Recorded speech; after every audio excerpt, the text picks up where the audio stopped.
Shalom, Yasharala. This your brother Dawadah, coming back at you with this here truth again. First and foremost, I want to give all praises unto Yahawah, Bahashim, YAHAWASHI, Bahashim, Rachakodash. Double honors to the apostles and elders of great millstone and taught us this truth and that rule well. And salutation and much love for you, I can pushing this truth and sincerity on the four corners of the earth and enduring afflictions to feed and edify the elect. So I came across this here news article today, and I wanted to go into it a little bit because, hey, it's all pertaining to prophecy, all right? Hey, we at the end of this thing, man. We starting to see all these prophecies are all falling in line or all coming to pass in order, man. All right. And like I keep repeating this in a couple of my videos, is we about to the point where we don't have to preach this no more, man. All right. Because why? All of these things are all in the mainstream media now. All right. The mainstream media and the news is telling you exactly all the same things we telling you nowadays. All right. The prophecies that we was telling you about, sometimes seem far-fetched, a couple years back, telling you that, Russia and America are going to go to World War III against each other. You know what I'm saying? That was kind of far-fetched. But now you see it is developing, all right? Babylon the Great, is collapsing economically, But people would tell you, oh, this is the golden city, which it is. You know what I'm saying? Or the dollar is strong or whatever, whatnot. Yeah, I mean, it is because of how it's built. You see what I'm saying? It's the world reserve currency, or like the petrodollar, basically.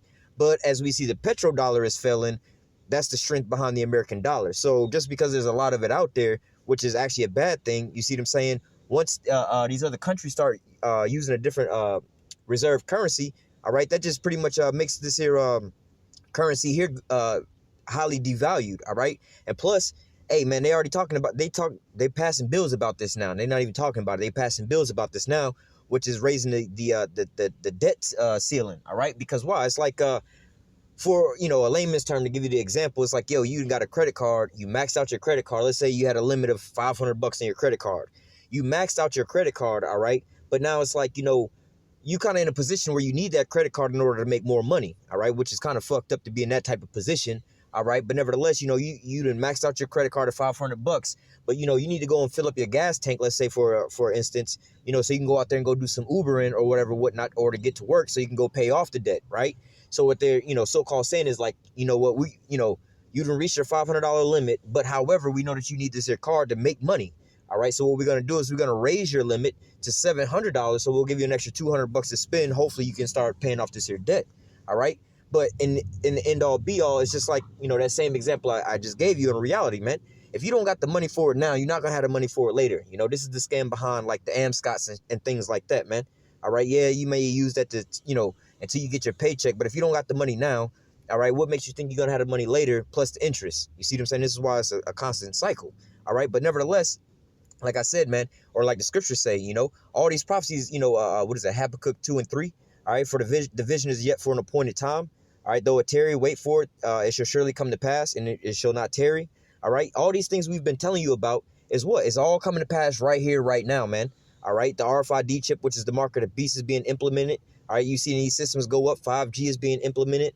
All these different things are coming to pass right here as we speak. All right. So I want to go into this here article because this is another prophecy. All right, which is leading to the downfall of Babylon. All right. And basically the prophecy that we're going to get into is what? Long story short, D shall hate the whore. All right. Basically America's allies are all starting to turn on America, man. All right. When a lot of people talk about, America ain't gonna get destroyed, America ain't gonna lose no war because America has like, America actually has like one of the most technically advanced militaries on the planet Earth. All right, up until this point in time, because we see that Russia, according to prophecy, all right, Ezekiel 38, all right, talk about prepare thyself in the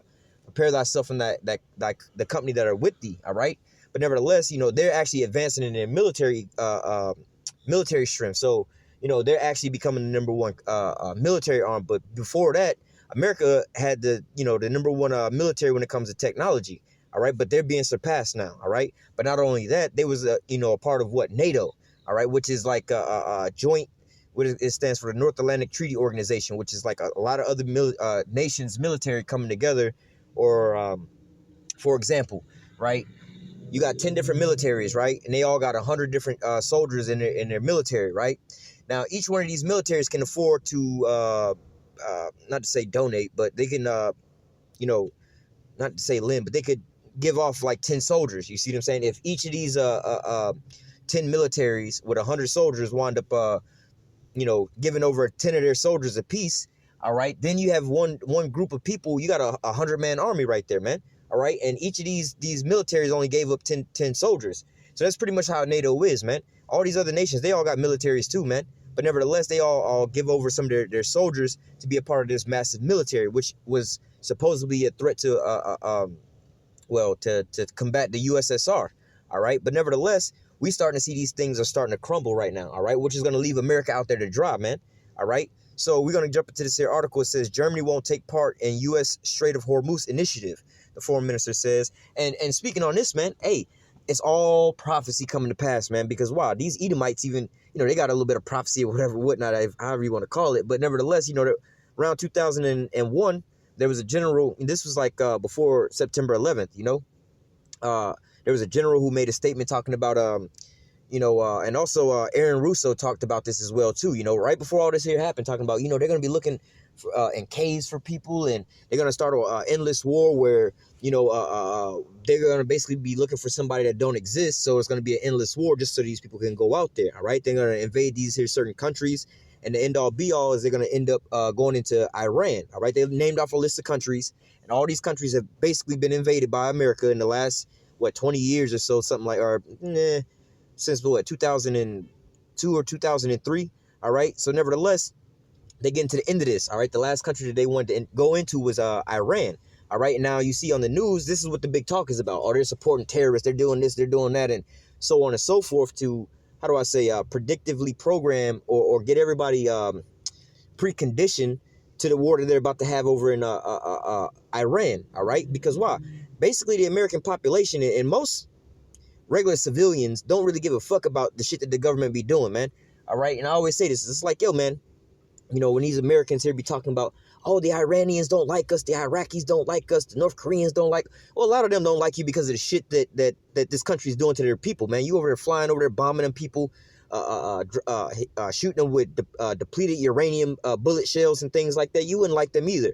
However, all right, there's certain things that's going on with these here nations that what's called propaganda that America spews out to make their civilians not like these other people, so that they'll be okay with going to war with these people. All right. Just like before 9/11.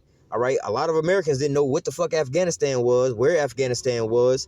They might have known about Iraq and things like that. But nevertheless, they had came out with the so-called New Pearl Harbor attack and got everybody on board, man. All right. I had some so-called Muslims, and I still got them. They still my relatives, but I got some so-called Muslims in my family. All right. And, growing up, I mean, we knew we was little kids, being around them. But nevertheless, what I'm saying, we knew that there was something different about them. All right. All the women always wore dresses. They always had their head covered. They never ate pork. You know what I'm saying? So that's all we knew about them. They go to a different church than us. They eat a little different meal than us, so on and so forth. All right. But I still didn't know what the fuck a Muslim was until after 9/11 happened. All right. Then all of a sudden, oh, we don't like these people over here, whatever, whatnot, because of what they did over here to the buildings. All right. But in reality, that's not what happened. All right. But this is what was used to condition the people's mind so they can go to war over there. All right. And start this opium war. All right. But nevertheless, going back to the Iranian thing, man. All right, and the so-called, and Russia, really, the Russian meddling with the elections and so on and so forth. Iran, so-called sponsoring terrorism and things like that, when none of these things are actually true, man. All right, but this is the brainwash that they give to the American people. All right, but nevertheless, these other countries are waking up and seeing through Babylon's bullshit. Like the scriptures say, roughly paraphrasing, they that drink thy wine. Basically, Babylon made the nations to drink their wine. And they're mad, they going crazy over this shit, man. All right, you got these people all in all kind of fucked up positions where it's like, well, do we spend money to go on this here war front where we're not going to reap none of the benefits from it, and we already broke over here, and are we going to further deplete our own resources, our own nation, our own economy to go over here and fight a damn war for your ass, and we're not going to get nothing from it? All right, so this is what's going on. These other nations are starting to wake up and separate themselves from Babylon the Great. All right, so I'm going to read this here article. It says, Germany won't take part in U.S. Strait of Hormuz initiative. Germany will refuse to take part in the U.S.-led maritime mission in the Strait of Hormuz. And notice here it says U.S.-led, all right? The America be going through all these other countries and invading their ass. And they the ones that be calling all their allies to the table to go out and fight alongside with them, all right? But America's the one that's reaping all the benefits and is how do I say, you could say the sole superpower on the planet Earth, to where if you know what I'm saying, or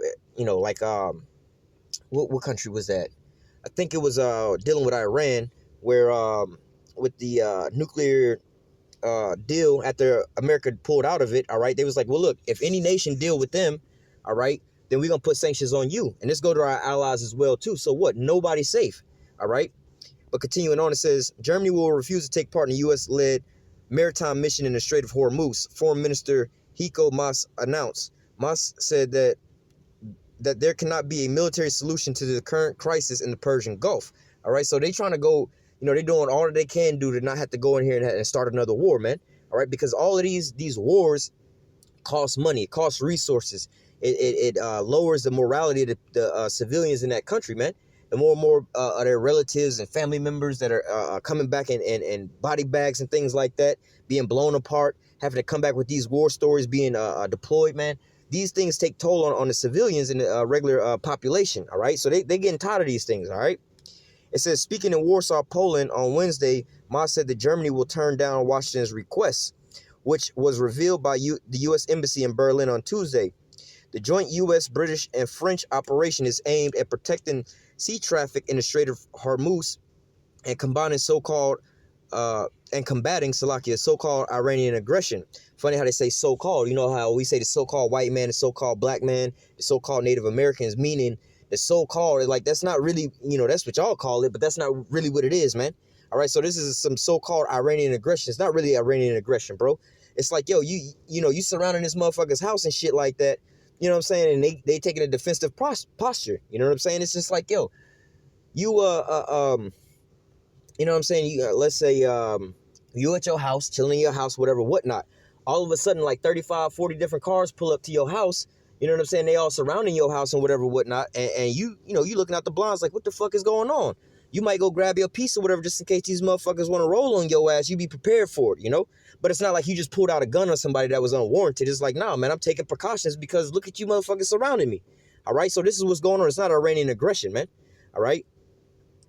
The mission was conceived following Iran's seizure of British flag Stena Imperial oil tanker earlier this month. Itself widely considered to be a tit-for-tat response to Berlin's seizure of an Iranian tanker off the coast of Gibraltar several weeks ago. All right, so what? They initiating stealing of these damn oil tankers, which is really fucking up the economy, man. You see what I'm saying? It's like you destabilizing the economy in different places. This is what America's trying to do, is destabilize Iran economically, socially, moral-wise, and all these different things, man. All right, so when things start popping off, the Iranian or any country, they can't rally up their people against the actual enemy. All right, this is what happened in what they call the so-called Arab Spring uprisings and things like that. All right, they didn't have they turned the people against their leaders, so and made the people go and look to America for salvation. All right, so when America came over there, they started bombing everything and taking over all the infrastructure, set themselves up as the head, and then wind up taking all the resources from the land. The same way they doing over in Venezuela right now, man. They going over there spreading all these lies about how bad Nicolas Maduro is so they can set up their own puppet so they can get all the resources from out there, all right? It says that Germany will refuse to assist the American-led mission is no surprise.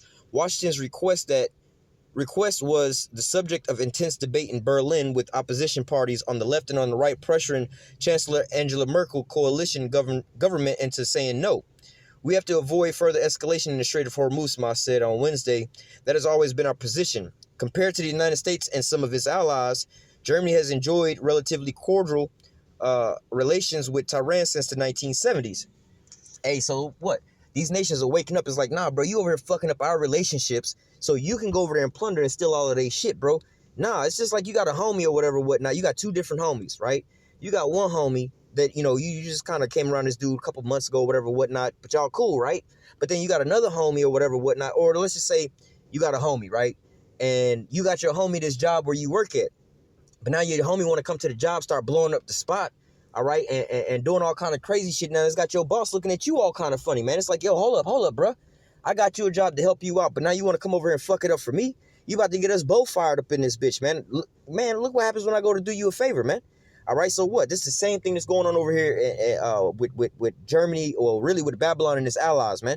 All right, because why? You got things like the Nord Stream 2 pipeline that Russia is trying to pretty much send over to like that part of Europe, pretty much to provide them with what they call LNG, basically natural gas, basically, and energy and things like that. Because right now, America makes them go through them and go the long way and give them a cheaper grade of oil at a higher price than getting it from a closer source, a better value, or better quality at a cheaper price, man. All right, so this is all going backwards when you think about it from their perspective. All right, but then they're now waking up. It's like, yo, we've been riding with you the whole damn time, but what do we benefit out of this shit, man? The only thing we benefited out of this shit with your ass is a lot of us all got fucked up. You see what I'm saying? We wound up losing out while you the one over here gaining momentum and popularity and all these different things. We the ones losing out, man. All right, we over here sacrificing for you, but we ain't getting nothing out of it. All right. It says Germany remains party to the 2015 Joint Comprehensive Plan of Action, or Iran nuclear deal, a landmark agreement that granted Iran sanctions relief in exchange for a curb on its nuclear weapons program. The United States unilaterally withdrew from the deal last year, Salakia, precipitating the current standoff with Tehran. Despite Germany's refusal to the joint U.S.-led mission, some politicians in Berlin remain open to another kind of deployment. The alternative is a European mission, if necessary, without the British, if they decide for the U.S. Norbert Regatten, a member of Merkel's CDU party, told German media on Tuesday.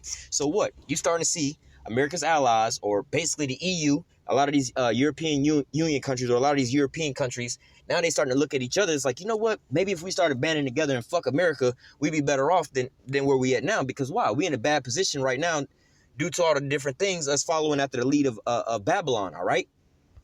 Let me grab some scriptures real fast, and we're going to close out. This is Daniel chapter 2, verse 41 and 42 and 43.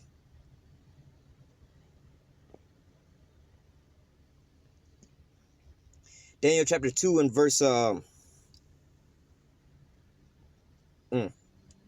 41.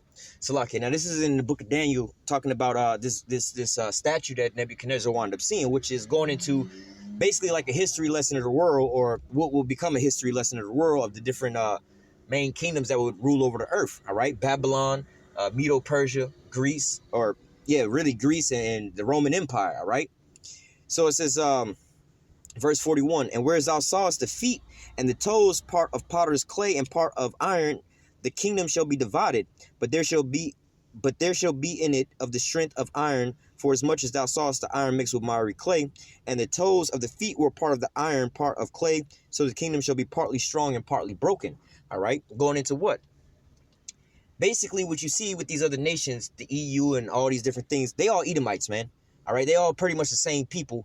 But what, they divided up into, so-called smaller groups, whatever, whatnot, all right? So if you can imagine on this here a statue or whatever, whatnot, it's like, yo, you got these 10 toes, they individual little, body parts, but nevertheless, they all are part of, the foot, Like sometimes you'll say, oh, my toes or my fingers, you know what I'm saying? That's including all of them, you see what I'm saying? So they all pretty much the same thing, but what? They all have, somewhat a different purpose, just like your thumb has a different purpose than your pinky, but they all fingers, right? Verse 43, whereas thou sawest the iron mixed with miry clay, they shall mingle themselves with the seed of men, but they shall not cleave one to another, even as iron is not mixed with clay. And in the days of these kings shall the Most High of heaven set up a kingdom which shall never be destroyed, and the kingdom shall not be left to another people, but it shall break in pieces and consume all these kingdoms, and it shall stand forever. Talking about the kingdom of heaven being set up, and that's where we at right now. The kingdom of heaven is being set up right now, right before your eyes, as Babylon is being taken out of place. All right. So I'm gonna go from there to the book of Revelation, chapter 17, and verse 15. All right. Well, let me go to verse 14, because this is going right where we just was reading it. All right. Same thing, pretty much. All right. We seen these people together, but then they, when you're reading that prophecy, there was a small stone that came, and smote the statue at his foot, and it broke in pieces this here image, and then it grew into this great mountain, which was the kingdom of heaven. All right. So verse 14, it says, these shall make war with the Lamb, and the Lamb shall overcome them, for he is Lord of Lords, the King of kings, and they that are with him are called chosen and faithful. So that's going into what? The end of Esau and the beginning of Jacob, all right? But going to verse 15, it says, and he said unto me, the waters which thou sawest, where the horse sitteth, are people and multitudes and nations and tongues. So when you read in Revelation 17 and 18, it's talking about the mystery whore of Babylon, all right? Babylon the Great, which is America, all right? But nevertheless, and it's talking, you know, they give you a description talking about this whore that rideth upon this here beast that sitteth upon many waters, all right? The many waters, like they just broke down, are many nations and people, all right? That's just like America sitting on top of all these other nations ruling over top of them, all right? Now, Babylon or America is basically the whore, all right, that rideth upon the beast. Now, the beast is going into what? It's going basically into NATO and the EU, all right? So we're really more or less like the EU, all right? Because there's some NATO countries that's not really a part of that, all right? But nevertheless, you know, like you got Turkey and stuff like that. But nevertheless, you know what I'm saying? These people are all going to come against America, all right? Verse 16, and the 10 horns which thou sawest upon the beast, all right? These shall hate the whore, and shall make her desolate and naked, and shall eat her flesh, and shall burn her with fire. All right, so nevertheless, this is going into what? This is going into America's allies, all right? Like how the scripture just said it should be partly strong and partly broken, all right? But nevertheless, you know, you see in some of these nations that can't, you know, well, America is crumbling because why? It's not as strong as it used to be. You know, they have to keep printing more and more money to get themselves out of debt, man. You know, it's like looking at a person with a credit card. Yeah, they got a lot of credit card spending. They continuously shopping, but they got to keep applying for credit cards, and they can't pay none of their bills. So eventually it's going to catch up to them, man. All right? And that's what's going on with America. But America's a lot stronger than these other nations because of what? The petrodollar, all right? But these other countries, they're not just printing out money whenever they're running out of money. You see what I'm saying? Only America's really doing that, all right? But nevertheless, this is the point in time where they're starting to wake up, and they're starting to see what the benefits of riding with Babylon really is, man. They counting the cost, and now they seeing it's like, yo, actually, we losing out here, man.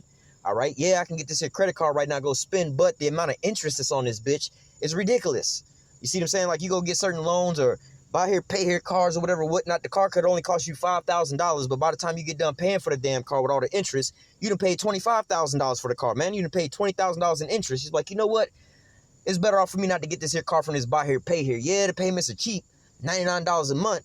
I'd rather pay $500, $700 a month to pay the car off in a lot quicker time and not wind up having to pay $25,000 or $20,000 in interest, all right, for a $5,000 car. You know, you got to sit there and count the cost of what you're really paying for, all right? And this is what these nations are doing, all right? Revelation 17 and 16 again, it says, and the 10 horns which thou sawest upon the beast, these shall hate the whore, and shall make her desolate and naked, and shall eat her flesh and burn her with fire, all right?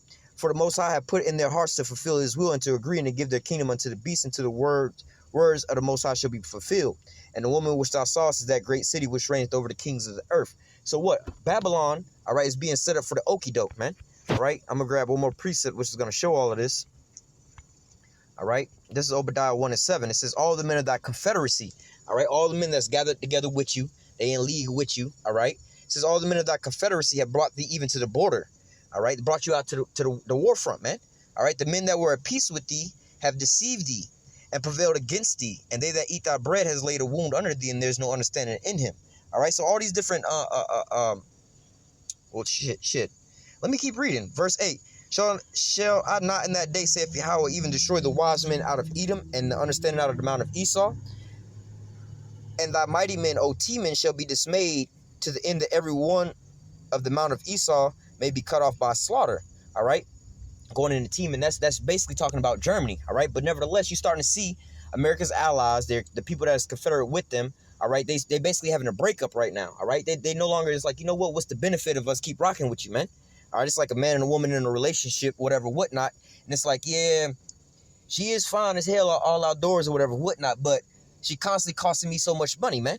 Every time, you know, she constantly got to go out and spend thousands of dollars every single day, man. Every time I go out or whatever, whatnot, she's bringing me back all these problems, man. All these dudes want to fight me. She want to do all kind of crazy shit, you know, to bring all this here hell on me. So what am I really getting out of this? Yeah, I mean, homegirl might be fine, or homegirl, whatever it is, but let me count the cost. Is it really worth that? All right, so now I got to say, you know what?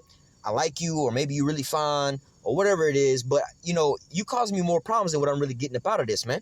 All right, so now we got to have this here breakup, and that's what you see going on right now, man. All right, all these nations has got basically Babylon all psyched up, because where they was like, you know what, we could do this, we could do that. We've been doing it for so long. We don't really give a damn. We can go do this and we can go do that. But really, in reality, you know, now Babylon is being stuck out there on their own because of what? The pride of their heart has deceived. Well, let me go up. This is Obadiah 1 and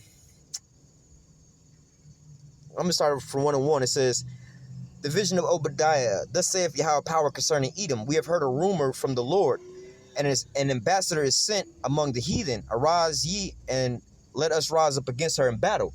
All right, so this is what the ambassadors that are sent saying right now, man. All right, Babylon is about to be taken, man. This is the end all be all for Babylon. All right. Verse 2, behold, I've made thee small among the heathen, thou art greatly despised. So what you starting to see, you know, America, that great superpower, the big dog on the block.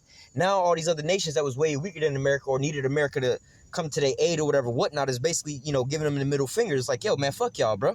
What y'all wanting to do? You know, you can see that with Turkey, man. All right, Turkey was one of their allies, but then America was like, don't buy that S-400. And Turkey was like, we already bought it. We just waiting on delivery. Once we get delivery, what you going to do about it? You see what I'm saying? Verse 3, the pride of thy heart has deceived thee, thou that dwellest in the clefts of the rock, whose habitation is high, that saith in his heart, who shall bring me down to the ground? All right, the pride of their heart has deceived them. All right, because they think from, you know, back in the olden days, you know what I'm saying? First of all, Revelations, what is that, 6:6 or 6:4 talk about that red horse that was given that great sword, you know, in Genesis with 27 and 39 and 40, talk about, you know, Esau's blessing was going to be the sword. He was going to live by a sword. All right, so what? He's been going throughout the whole earth, devouring the whole earth, all right, hammering the whole earth and getting away with it. So what? He's all puffed up, man. It's like you got somebody, like let's say Muhammad Ali, right? Float like a butterfly, sting like a bee. I knock him out on 1, 2, 3, whatever, whatnot, you know? But the first time he didn't got knocked down, oh, shit. You know what I'm saying? That pride, you know, he had so much pride or whatever, whatnot, and he never thought he was going to get knocked down, let alone knocked out.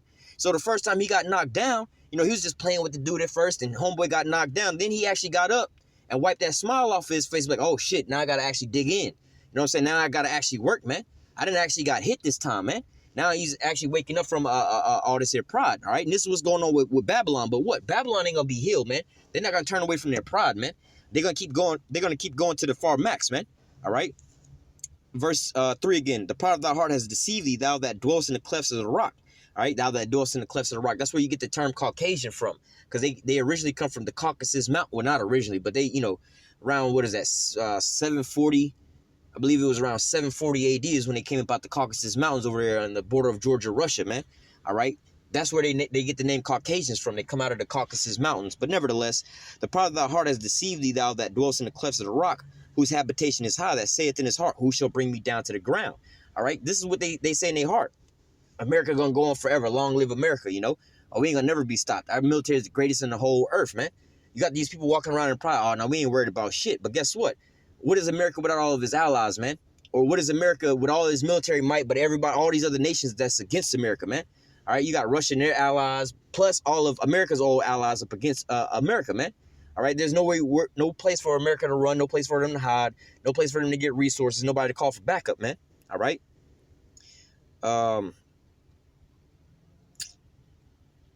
And let me just read on down to 7. It says, verse 4, though thou exalt thyself as the eagle, and though thou set thy nest among the stars, thence will I bring thee down, saith Yahawah. If thieves came to thee, if robbers by night, how art thou cut off? Would they not have stolen till they had enough? If grape gatherers came to thee, would they not leave some grapes? How are the things of Esau searched out? How are the hidden things sought up? The answer to that is what? The Lord will do nothing. What is that? Amos 3 and I believe 7. The Lord will do nothing. At least he shows his. Let me grab it. Amos 3 and 7. Surely Yahweh power will do nothing but revealeth his secrets unto his servants, the prophets. All right. Let me grab another precept. 2 Thessalonians 2 and 8. It says, and then shall that wicked be revealed. All right. Who is the wicked? Esau, Edom is the wicked. All right. Whom the Lord shall consume with the spirit of his mouth, which we just read. The Lord will do nothing but until he revealed, at least he revealed his secrets unto his servants, the prophets. All right. Now the prophets are out on the highways and the byways. All right. Like Obadiah 1 and 6 say, how are the things of Esau searched out and sought up? Because the Lord has opened up the men of the Lord's eyes and ears to see and hear these things going on and be able to decipher and break these things here down, man. All right. And to go out and preach this here gospel into the four corners of the earth, man. And expose the world and expose Esau for the things that they got going on, man. All right. 2 Thessalonians 2 and 8 again. And then shall that wicked be revealed, whom the Lord shall consume with the spirit of his mouth and destroy with the brightness of his coming. All right. And this is the process that we in right now, man. This is the end all be all for Babylon the Great, man. All right. This is the end of these Edomites rulership. All right. So with that, I'm going to go ahead and close out. Lord willing, it was edifying into the elect. Until next time, I say, call halal Yahawah, Bahashim, YAHAWASHI, Bahashim, Rachakodash. Double honors to the apostles and elders of great millstone that taught us his truth and that rule well. And salutation and much love for y'all, pushing his truth and sincerity on the four corners of the earth and enduring afflictions to feed and edify the elect. Until next time, I say, stay strong and shalom.